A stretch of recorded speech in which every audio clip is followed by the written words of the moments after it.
última dica sobre os processadores aí na sua parte de composição é o que nós chamamos de barramentos do processador. Professor, o que é o indicativo dos barramentos? Barramentos são os caminhos por onde as informações trafegam. E em relação ao processador, existe o barramento de dados, o barramento de endereço e o barramento de controle. O que isso afeta o meu computador?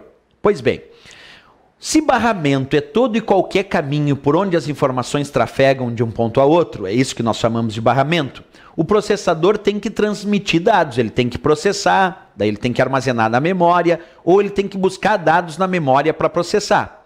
Ele também recebe dados que vêm dos periféricos de entrada e também envia dados para os periféricos de saída. Isso quer dizer que o processador transmite e transfere dados entre memória, processador e também em relação ao processador, os periféricos e outros componentes. Para fazer isso, o processador precisa de caminhos, estradas por onde os dados vão trafegar.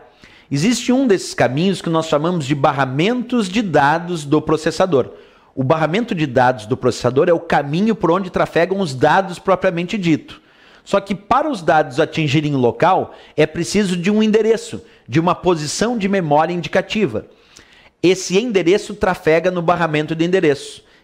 Observa, o barramento de dados é só para trafegar os dados. O barramento de endereços é por onde trafega a indicação da posição de memória que deve ser acessada.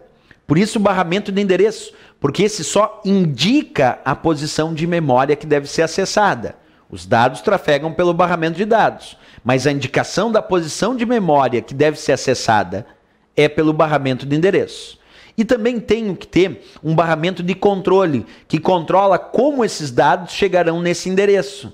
O barramento de controle, então, fornece sinais de sincronia que sincronizam como os dados chegarão nesse endereço. Por isso que eu preciso dos três: dados, endereço e controle. Barramento de dados por onde trafegam os dados. Barramento de endereço, a indicação da posição de memória que deve ser acessada, o endereço. E barramento de controle, fornecendo sinais de sincronia que indicam como esses dados de fato chegarão naquele endereço. Com isso eu tenho os três barramentos do processador. Certo, pessoal? Isso que nós falamos são os principais parâmetros do processador, que é a unidade central de processamento do teu computador, ou CPU. Certo?